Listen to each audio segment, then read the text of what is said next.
ಜೈ ಹಿಂದ್ ಸಾಥಿಯೋ. ಇವತ್ತು Karnataka T V channel, Karnataka all T V channel, ಪತ್ರಿಕಾ, ನ್ಯೂಸ್ ಪೇಪರ್ ವಗैरह वगैरह ಸೋಷಲ್ ಮೀಡಿಯಾನೂ ಸಹ ತುಂಬ ಅದ್ಭುತವಾಗಿ ನಮಗೆ ಅನಿಸ್ತತೆ. ಅಂದರೆ ಈ ಟಿ ವಿ ಚಾನೆಲ್ಗಳು ಯಾವ್ಯಾವ ರೀತಿ ಪ್ರದರ್ಶನ ಮಾಡ್ತಾರೆ ನಾವು ನೋಡ್ಬೋದು. ನಾವು ನೋಡ್ತಾ ಇದ್ದೀವಿ ದಿನ ಎದ್ದು. ಯಾವತ್ತೂ ಆಗಲಿ ಕೇಂದ್ರ ಸರ್ಕಾರ ಬಗ್ಗೆ ಮಾತಾಡೋದಿಲ್ಲ. ಇದು ವಿಚಾರ ಗಂಭೀರವಾಗಿದೆ. ಈ ವಿಚಾರ ಗಂಭೀರವಾಗಿ ಆಗಿದೆ. ಯಾಕೆಂದರೆ ನಾನು ಕೆಲವರು ಚಾನೆಲ್ಗಳಿಗೆ ಹೋಗ್ತೀನಿ, ಅಲ್ಲಿ ಡಿಬೇಟ್ ಮಾಡ್ತಾರೆ. ಆದರೆ ನಮ್ಮ ಜನತೆಗೆ ಗೊತ್ತಾಗಲ್ಲ. ನಮ್ಮ ಜನತೆಗೆ ಏನೂ ಗೊತ್ತಾಗಲ್ಲ.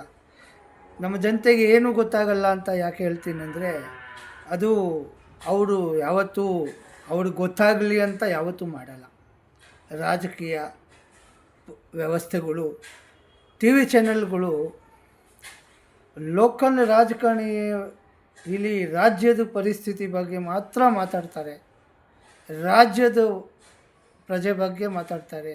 ರಾಜ್ಯಕ್ಕೆ ಮಾತ್ರ, ರಾಜ್ಯದ ಮುಖ್ಯಮಂತ್ರಿ, ಈ ರಾಜ್ಯದಲ್ಲಿ ಯಾವ ಆಡಳಿತ ಸರ್ಕಾರ ಇರುತ್ತೆ ಅವ್ರ ಮೇಲೆ ಮಾತ್ರ ಪ್ರಹಾರ ಮಾಡ್ತಾರೆ. ಆದರೆ ಕೇಂದ್ರ ಸರ್ಕಾರದ ಮೇಲೆ ಯಾವತ್ತೂ ಪ್ರಹಾರ ಮಾಡೋದಿಲ್ಲ. ಒಂದು, ಈ ರಾಜ್ಯ ಸರ್ಕಾರದ್ದು ಟಿ ವಿ ಅವರು ನಮ್ಮ ಟೋಟಲ್ ಟಿ ವಿ ಚಾನೆಲ್ಗಳು ಕರ್ನಾಟಕದಲ್ಲಿ ಎಷ್ಟು ಚಾನೆಲ್ ಇವೆ, ಯಾವತ್ತೂ ಆಗಲಿ ನಾವು ಬೆಳಿಗ್ಗೆ ಎದ್ದು ಏನು ನೋಡ್ತೀವಿ, ನಾವು ರೋಡ್ ನೋಡ್ತೀವಿ, ರಸ್ತೆ ನೋಡ್ತೀವಿ, ನೀರು ನೋಡ್ತೀವಿ, ಕುಡಿಯೋ ನೀರು ನೋಡ್ತೀವಿ, ಮೋರಿಗಳು ನೋಡ್ತೀವಿ, ಗಟ್ರುಗಳು ನೋಡ್ತೀವಿ, ಫ್ಲೈಓವರ್ ನೋಡ್ತೀವಿ, ಈ ಲೈನಲ್ಲಿ ನೋಡ್ತೀವಿ, ನಾವು ಏನೇನು ಯಾವ್ಯಾವ ಬ್ಯಾರಿಕೇಟರ್ ನೋಡ್ತೀವಿ, ಫುಟ್ಪಾತ್ಗಳು ನೋಡ್ತೀವಿ, ಟಾಯ್ಲೆಟ್ಗಳು ನೋಡ್ತೀವಿ, ಬಸ್ ಸ್ಟ್ಯಾಂಡ್ಗಳು ನೋಡ್ತೀವಿ, ಈ BMTC ಬಸ್ ಸ್ಟಾಪ್ಗಳು ನೋಡ್ತೀವಿ.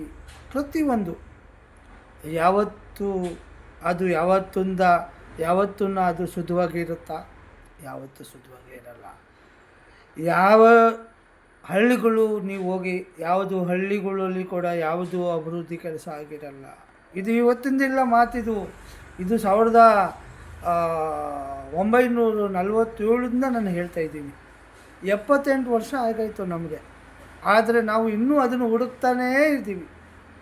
ಹಳ್ಳಿ ಕಡೆ ಆಗಲಿ, ಸಿಟಿ ಕಡೆ ಆಗಲಿ, ಅವರು ರಾಜಕೀಯ ಏರಿಯಾಗಳು ಯಾವ್ಯಾವ ಇರ್ತವೆ, ಯಾವ್ಯಾವ ಏರಿಯಾದಲ್ಲಿ ರಾಜಕೀಯದವರು ಎಲ್ಲಿ ವಾಸ ಆಗಿರ್ತವೆ ಅಲ್ಲಿ ಮಾತ್ರ ನಿಮಗೆ ಅಭಿವೃದ್ಧಿ ಕಾಣುತ್ತೆ. ಅಲ್ಲಿನೂ ಕಾಣಲ್ಲ. ಅವ್ರ ಮನೆ ಸ್ವಂತ ಎಲ್ಲಿರುತ್ತೆ ಅಲ್ಲಿ ಮಾತ್ರ ಅಭಿವೃದ್ಧಿ ಕಾಣುತ್ತೆ. ಅವರು ಸರ್ಕಾರಿ ಬಂಗ್ಲೆಯಲ್ಲಿ ಇರ್ತಾರಲ್ಲ ಅಲ್ಲಿ ಕೂಡ ಅಭಿವೃದ್ಧಿ ನಿಮಗೆ ಕಾಣೋದಿಲ್ಲ. ಇದು ನಮ್ಮ ಲೋಕಲ್, ನಮ್ಮ ಜನತೆ ಏನಿರುತ್ತೆ, ನಮ್ಮ ರಾಜ್ಯದ ಜನಕ್ಕೆ ಯಾವುದೂ ಗೊತ್ತಾಗಲ್ಲ. ಯಾವಾಗ ಯಾವ ಇಲೆಕ್ಷನ್ ಬರುತ್ತೆ ಅಂತಲೂ ಗೊತ್ತಾಗಲ್ಲ. ಲೋಕಲ್ ಇಲೆಕ್ಷನ್ ಯಾವುದು ಬರ್ತದೆ, ತಾಲೂಕಾ, ಜಿಲ್ಲಾ ಪಂಚಾಯತು, ವಿಧಾನಸಭಾ, ಲೋಕಸಭೆ, ಯಾವ ಇಲೆಕ್ಷನ್ ಯಾವಾಗ ಬರುತ್ತೆ, ಎಲ್ಲಿ ವೋಟ್ ಹಾಕಬೇಕು, ಯಾರಿಗೆ ಏನು ಮಾಡಬೇಕು, ಏನೂ ಗೊತ್ತಾಗಲ್ಲ. ಒಂದು ಗೊತ್ತಾಗಲ್ಲ ಅಂತ ನಾನು ಹೇಳ್ತೀನಿ. ಯಾಕೆ ಹೇಳ್ತೀನಿ ಅಂದರೆ, ನಾನು ಕೆಲವರು ಟಿ ವಿ ಚಾನೆಲ್ಗಳಲ್ಲಿ ಡಿಬೇಟಿಗೆ ಹೋದಾಗ ಅಲ್ಲಿ ಸಾಮಾನ್ಯ ಜನ ಬರ್ತಾರೆ. ಸಾಮಾನ್ಯ ಜನ ಅಂದರೆ ಅವರು ವಿಷಯಗಳನ್ನು ತಗೊಂಡ್ಬರ್ತಾರೆ. ಅವರು ಕೇಂದ್ರ ಸರ್ಕಾರದ ಮೇಲೆ ಆರೋಪ ಮಾಡೋದು ಬಿಟ್ಬಿಟ್ಟು ಅವರು ರಾಜ್ಯ ಸರ್ಕಾರದ ಮೇಲೆ ಆರೋಪ ಮಾಡ್ತಾರೆ. ಆ ರಾಜ್ಯ ಸರ್ಕಾರದ ಮೇಲೆ ಯಾವ ಆರೋಪ ಮಾಡಬೇಕಾಗಿರುತ್ತೆ ಅದನ್ನು ಕೇಂದ್ರ ಸರ್ಕಾರದ ಮೇಲೆ ಮಾಡುತ್ತೆ. ಅದು ಗೊತ್ತಾಗಬೇಕು. ಅದು ಎಲ್ಲಿ ಇರುತ್ತೆ? ನಿಮ್ಮ ವಿಧಾನಸಭೆಯಲ್ಲಿ ಇರುತ್ತೆ, ನಿಮ್ಮ ಅಸೆಂಬ್ಲಿಯಲ್ಲಿ ಇರುತ್ತೆ, ನಿಮ್ಮ ಊರ ಸಮಸ್ಯೆ ನಿಮ್ಮ ಊರಲ್ಲಿ ಇರುತ್ತೆ. ಆ ಊರನ್ನು ಸರಿ ಮಾಡಬೇಕು. ಅದು ಯಾವುದು ಗೊತ್ತಿಲ್ಲ. ಏನು ಬೇರೆ ಏನಾದರೂ ಕೇಳಕ್ಕೆ ಹೋಗ್ತೀವಿ ನಾವು. ನಾನೀಗ ಇಷ್ಟು ವಿಚಾರ ಹೇಳಿದ್ದೀವಲ್ಲ, ರೋಡ್, ರಸ್ತೆ, ಫುಟ್ಪಾತು, ಗಟ್ಟರು ಯಾವುದು ಕ್ಲೀನ್ ಇರಲ್ಲ. ಫುಟ್ಪಾತ್ ಯಾವತ್ತೂ ಕ್ಲೀನ್ ಇರಲ್ಲ. ಆ ಬ್ಯಾರಿಕೇಟರ್ಗಳಿಗೆ ಯಾವ್ಯಾವ ಕಂಬ ಹಾಕಿರ್ತಾವೆ, ಅಲ್ಲಿ ಎಷ್ಟೊಂದು ವಯರು ಹೆಂಗೆ ಬಂಡ್ಲುಗಳು ಕಟ್ಟಿರ್ತಾರೆ. ಅದು ಏನು, ಅದು ಕಟ್ಟಾಗಿರ್ತವೆ, ಆ ರೋಡ್ ಬಿದ್ದಿರ್ತವೆ. ಇಷ್ಟೊಂದು ಸಮಸ್ಯೆ ಅಂದರೆ ಸಮಸ್ಯೆ. ನೀವು MG ರೋಡೆಲ್ಲ ನೀವು ಇಡೀ ಕರ್ನಾಟಕ ಸುತ್ತಾಡಿ, ಇಡೀ ದೇಶ ತಿರ್ಗಾಡಿ, 78 ವರ್ಷ ಆಯಿತು ಅಂದ್ರೂ ನಾವು ಇನ್ನೂ ಡೆವಲಪ್ಮೆಂಟ್ ಆಗಿಲ್ಲ, ಇದು ಆಗಿಲ್ಲ, ರೇಷನ್ ಸಿಕ್ಕಲಿಲ್ಲ, ಬಸ್ ಸಿಕ್ಕಿಲ್ಲ, ನಮಗೆ ಇದು ಇಲ್ಲ, ನಮಗೆ ಅದು ಇಲ್ಲ ಅಂತ ನಾವು ಕೇಳ್ತಾನೇ ಇದ್ದೀವಿ. ಇಲ್ಲಿವರೆಗೂ ಅದು ಯಾವುದು ನಮಗೆ ಸಿಕ್ಕಲೇ ಇಲ್ಲ. ನಾವು ಓಟ್ ಮಾತ್ರ ಕೊಡ್ತಾನೇ ಇದ್ದೀವಿ. ಯಾಕೆಂದರೆ ನಮ್ಮ ಸಮುದಾಯ, ಇವರು ನಮ್ಮ ಸಮುದಾಯ, ಅವರು ನಮ್ಮ ಸಮುದಾಯ, ನಾವು ನಿಮ್ಮ ಸಮುದಾಯ, ಅವ್ರ ಸಮುದಾಯ, ಇವರು ನಮ್ಮ ಸಮುದಾಯ ಅಂತ ನಾವು ಓಟ್ ಕೊಟ್ಕೊಂಡು ಅವರು ಡೆಲ್ಲಿವರೆಗೂ ಹೋಗ್ಬಿಟ್ರು. ಅವರು ಡೆಲ್ಲಿಯಿಂದ ವಾಪಸ್ಸು ಬರೋಲ್ಲ. ನಿಮ್ಮ ಏರಿಂದ ಯಾರು ಡೆಲ್ಲಿಗೆ ಹೋದ್ರೋ ಅವ್ರು ಡೆಲ್ಲಿಯಲ್ಲೇ ವಾಸ ಆಗ್ಬಿಡ್ತಾರೆ. ಅವ್ರ ಮಕ್ಕಳು ಫಾರಿನಲ್ಲಿ ಓದಕ್ಕೆ ಹೋಗ್ಬಿಡ್ತಾರೆ. ಅವ್ರು ಯಾವತ್ತೂ ಮತ್ತೆ ಆ ಊರಿಗೆ ಬರೋಲ್ಲ. ಅದು ನಾವು ನೋಡಿದ್ದೀವಿ, ನಿಮಗೂ ಗೊತ್ತಿದೆ. ಆದರೆ ಕೂಡ ನಮಗೆ ಏನೂ ಸಿಕ್ಕಲಿಲ್ಲ. ಯಾವ ಸುವಿಧಾ ಸಿಕ್ಕಲಿಲ್ಲ, ಯಾವುದು ನೀರು ಶುದ್ಧವಾಗಿ ಸಿಕ್ಕಲಿಲ್ಲ. ಸಿಗ್ತಾ ಅಂದರೆ ನಾವು 5 ರೂಪಾಯಿ ಕಾಯಿನ ಹಾಕಬೇಕು, ಅದನ್ನು ಹೆಂಗೆ ಫಿಲ್ಟರ್ ಆಗಿರುತ್ತೆ ಗೊತ್ತಿಲ್ಲ. ಏನೂ ಸಿಕ್ಕಲಿಲ್ಲ. ನಮಗೆ ಅಂತೂ ಯಾವುದು ಸುವಿಧಾ, ನಮ್ಮ ದೇಶದ ಜನತೆಗೆ ನಾವು ಏನು ಓಟ್ ಹಾಕ್ತೀವಿ, ಆ ಓಟ್ ಹಾಕಿ ನಾವು ಯಾರಿಗೂ ಗೆಲ್ಲಿಸ್ತೀವಿ, ಆ ಮನುಷ್ಯನೂ ಕೂಡ ನಮ್ಮ ಹತ್ರ ಬರೋದಿಲ್ಲ. 5 ವರ್ಷ ಬರಲ್ಲ. ಮತ್ತೆ ಯಾವಾಗ ಓಟ್ ಬೇಕು ಆವಾಗ ಮಾತ್ರ ಬರ್ತಾನೆ. ಇದು ನಿಜವಾಗ್ಲೂ ಮಾತು ಹೇಳ್ತಾ ಇದ್ದೀನಿ. ಸೊ ಎಲ್ಲರಿಗೂ ನಾನು ಕೇಳೋದು ಏನಂದರೆ, ಜನ ಏನೂ ಮಾತಾಡೋದಿಲ್ಲ.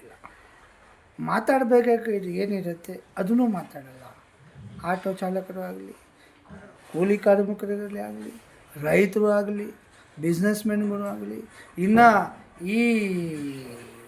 ಮತ್ತು ನಮ್ಮ ರಾಜ್ಯದಲ್ಲಿ ಬಟ್ಟೆ ಬಿಸ್ನೆಸ್ ಮಾಡೋರು ಮಾರ್ವಾಡಿಸ್ ಇರ್ತಾರೆ, ಗುಜರಾತಿ ಇರ್ತಾರೆ. ಅವರೆಲ್ಲ BJPಗೆ ವೋಟ್ ಹಾಕ್ತಾರೆ. ಯಾಕಂದರೆ GST ಕಳ್ತನ ಮಾಡಬೇಕಲ್ಲ ಅವರು. GST ಕಳ್ತನ ಮಾಡೋಕ್ಕೆ ಅವರು BJP, ಬಜರಂಗ ದಳ, ಈ ದಳ, ಆ ದಳ ನಿಮಗೆ ಹಾಳು ಮಾಡಿಬಿಡ್ತಾರೆ. ನಿಮ್ಮ ಹತ್ರ ವೋಟ್ ತಗೊಳ್ಳೋದು ಯಾವ್ಯಾವ ರೀತಿ ಅವ್ರ ಹತ್ರ ಪ್ರಯೋಜನಗಳು ಇರ್ತವೆ. ಇನ್ನು ಸಾಮಾನ್ಯ ಜನ ಏನೂ ಗೊತ್ತಿಲ್ಲ. ಅವ್ರಿಗೆ ದೇವಸ್ಥಾನ ಹೋಗಬೇಕು, ಆ ಬಸ್ಸಲ್ಲಿ ಹೋಗಬೇಕು, ಈ ಬಸ್ಸಲ್ಲಿ ಹೋಗಬೇಕು, ಆ ಕಾರ್ಡ್ ಮಾಡಬೇಕು, ಈ ಕಾರ್ಡ್ ಮಾಡಬೇಕು. ಬರೀ ಕಾರ್ಡ್ ಮಾಡ್ಕೊಳ್ಳಿ, ಜೆರಾಕ್ಸ್ ಮಾಡ್ಕೊಳ್ಳಿ, ಆಧಾರ್ ಮಾಡ್ಕೊಳ್ಳಿ, ಇದಕ್ಕೆ ಅದು ಲಿಂಕ್ ಮಾಡ್ಕೊಳ್ಳಿ, ಇದಕ್ಕೆ ಈ ಲಿಂಕ್ ಮಾಡ್ಕೊಳ್ಳಿ. ಸಮಯ ಬಂದಾಗ ವೋಟರ್ ID ತೊಗೊಂಡು ವೋಟ್ ಹಾಕ್ಕೊಂಬಿಡಿ, ನಾವು ಗೆದ್ದು ಬಿಡ್ತೀವಿ. ಇದು ಇಷ್ಟೇ ನಡೆದಿರೋದು. 78 ವರ್ಷದಿಂದ ಯಾವ ಸರ್ಕಾರ ಬಂತು, ಕೇಂದ್ರ ಸರ್ಕಾರ ಬಂತು, BJP ಸರ್ಕಾರ ಬಂತು, ಕಾಂಗ್ರೆಸ್ ಸರ್ಕಾರ ಬಂತು, ಇವರಿಬ್ಬರು ಯಾವ ರೀತಿ ನಡ್ಕೊಳ್ತಾರೆ ನಮ್ಮ ಜೊತೆ ಅಂತ ನಮಗೆ ಯಾವತ್ತೂ ಅರ್ಥನೂ ಆಗಿಲ್ಲ. ನಮಗೆ ಅರ್ಥ ಆಗಿದೆ, ಆದರೆ ಜನಗಳಿಗೆ ಹೇಳ್ತಾ ಇದ್ದೀನಿ, ನನಗಂತೂ ತುಂಬ ಅರ್ಥ ಆಗಿದೆ. ಆದರೆ ಜನ ಯಾವಾಗ ಹುಷಾರಾಗ್ತಾರೆ, ನಮ್ಮ ಹಕ್ಕನ್ನ ಯಾವಾಗ ಕೇಳ್ತಾರೆ, ಈ ವೋಟನ್ನ ಯಾವಾಗ ಟ್ರಾನ್ಸ್ಫರ್ ಮಾಡ್ಕೊಳ್ತಾರೆ, ಈ ವೋಟನ್ನ ಯಾರಿಗೆ ಕೊಡಬೇಕು ಯಾರಿಗೆ ಕೊಡಬಾರ್ದು ಅಂತ ಡಿಸೈಡ್ ಯಾವಾಗ ಮಾಡ್ಕೊಳ್ತಾರೆ. ನಮ್ಮ ಮಕ್ಕಳಿಗೆ ನಾವು ಒಳ್ಳೆಯ ಎಜುಕೇಷನ್ನು ನಮ್ಮ ಗೌರ್ಮೆಂಟ್ ಶಾಲೆಯಲ್ಲಿ ನಾವು ಓದಿದ್ದೀವಿ. ಆದಾಗ ನಾವೆಲ್ಲ ಗೌರ್ಮೆಂಟ್ ಶಾಲೆಯಲ್ಲಿ ಓದಿದ್ದೀವಿ, ಚೆನ್ನಾಗಿತ್ತು. ಇವತ್ತು ನೋಡಿ ಸಹಜವಾಗಿ ನಾವು ಜೀವನ ಮಾಡ್ತಾಯಿದ್ದೀವಿ. ಆದರೆ ಇವತ್ತು ಈ ಪ್ರೈವೇಟು, ಆವಾಗ ಎಲ್ಲಿತ್ತು ಪ್ರೈವೇಟು? ಈ BJP ಸರ್ಕಾರ ಬಂದ ಮೇಲೆ ಪ್ರೈವೇಟು ಜಾಸ್ತಿ ಆಗಾಯಿತು. ಪ್ರೈವೇಟ್ ಸ್ಕೂಲು, ಪ್ರೈವೇಟ್ ಕಾಲೇಜು, ಲಕ್ಷ ಸಾಮಾನ್ಯ ಜನ ಏನು ಮಾಡಬೇಕು? ಯಾಕೆ ಹೇಳಿ? ಗೌರ್ಮೆಂಟ್ ಸ್ಕೂಲಲ್ಲಿ ಓದೋಕ್ಕೆ ಅಲ್ಲಿ ಟೀಚರ್ ಇರಲ್ಲ, ಇದ್ದರೆ ಅದು ಅವ್ರಿಗೆ ಏನೂ ಗೊತ್ತಾಗಲ್ಲ ಅಂಥವ್ರಿಗೆ. ಅಂಗನವಾಡಿಗಳಿಗೆ ನಾವು ಆ ಬೆಳೆ ಏನು ಕೊಡ್ತಾರೆ ಅದು ಚೆನ್ನಾಗಿರಲ್ಲ. ಅದೇನೇನೋ ಈ ಸಮಸ್ಯೆಗಳು ಭಾಳ ಅವೆ. ಹೇಳ್ಬೇಕಾಗಿರೋದು ಸಾರ್ವಜನಿಕರಿಗೆ ಈ ವಿಡಿಯೋ ಮಾಡಿ ಹೇಳ್ತಾಯಿದ್ದೀನಿ ಅಂದರೆ, ನಮಗೆ ಏನೂ ಸಿಗ್ತಾ ಇಲ್ಲ. ನಾವು ಸುಮ್ಮನೆ ಓಟ್ ಹಾಕ್ತಾಯಿದ್ದೀವಿ. ಇದು ನಾವು ನಮ್ಮ ಮಕ್ಕಳಿಗೋಸ್ಕರ ಓಟ್ ಹಾಕ್ತಾಯಿದ್ದೀವಿ ಇಲ್ಲ, ನಮಗೋಸ್ಕರ ಓಟ್ ಹಾಕ್ತಾಯಿದ್ದೀವಿ ಇಲ್ಲ, ಮತ್ತು ಯಾರಿಗೋಸ್ಕರ ಓಟ್ ಹಾಕ್ತಾಯಿದ್ದೀವಿ ಅದನ್ನು ಅರ್ಥ ಮಾಡ್ಕೋಬೇಕು. ಯಾಕೆಂದರೆ ನಮ್ಮ ಮಕ್ಕಳು ಓದಿ ವಿದ್ಯಾವಂತ ಆದರೆ ಅವ್ರಿಗೆ ಕೆಲಸನೇ ಸಿಕ್ಕಲ್ಲ. ಕೆಲಸ ಸಿಕ್ಕಿದ್ರೆ ಅದೇ 10,000 15,000 20,000 ಸಿಗುತ್ತೆ. ಯಾಕೆಂದರೆ ನಾವು ಓಟ್ ಹಾಕಿ ನಮಗೆ ಏನು ಉಪಯೋಗ ಆಗುತ್ತೆ ಅದನ್ನು ನಮ್ಮ ಬಾಬಾ ಸಾಹೇಬ್ ಅಂಬೇಡ್ಕರ್ ಅವರು ಏನು ಗೊತ್ತಾ ಹೇಳಿರೋದು, ಎಲ್ಲರಿಗೂ ಸುವಿಧಾ ಸಿಕ್ಕಬೇಕು. ಸಾಮಾನ್ಯ ಜನರಿಂದಾಗಲಿ, ಅವನು ದೊಡ್ಡ ಬಿಸ್ನೆಸ್ ಮ್ಯಾನ್ ಆದ್ರೂ ಅವನು ಟ್ಯಾಕ್ಸ್ ಕಟ್ತಾನೆ, ನಾವು ಟ್ಯಾಕ್ಸ್ ಕಟ್ತೀವಿ. ಅದನ್ನು ಅರ್ಥ ಮಾಡಿಕೊಂಡು ಈ ಬರೋ ಇಲೆಕ್ಷನ್ಗೆ ನೀವು ಒಳ್ಳೆ ಜನನ ಆಯ್ಕೆ ಮಾಡಿ, ಒಳ್ಳೆ ಪಕ್ಷನ ಆಯ್ಕೆ ಮಾಡಿ. ಈ ಭಾಜಪ ಕಾಂಗ್ರೆಸ್ ಅಂತ ಬಿಟ್ಟುಬಿಡಿ ನೀವು. ಯಾಕಂದ್ರೆ ನಾನು ಓಪನ್ ಆಗಿ ಹೇಳ್ತೀನಿ, ಬಿ ಜೆ ಪಿ ಮತ್ತು ಕಾಂಗ್ರೆಸ್ಸು ಮತ್ತು ಮೋದಿ ಸರ್ಕಾರ ಯಾವತ್ತೂ ನಮ್ಮ ದೇಶನ ಮುಂದಕ್ಕೆ ಹೋಗೋಕ್ಕೆ ಬಿಡಲ್ಲ. ನಮಗೆ ಮಟ್ಟ ಮಾಡಿಬಿಟ್ಟಿದ್ದಾರೆ. ಒಂದು ದೇಶದಲ್ಲಿ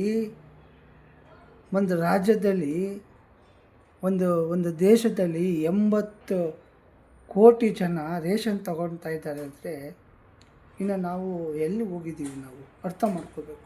ಜೈ ಹಿಂದ್, ಜೈ ಕರ್ನಾಟಕ.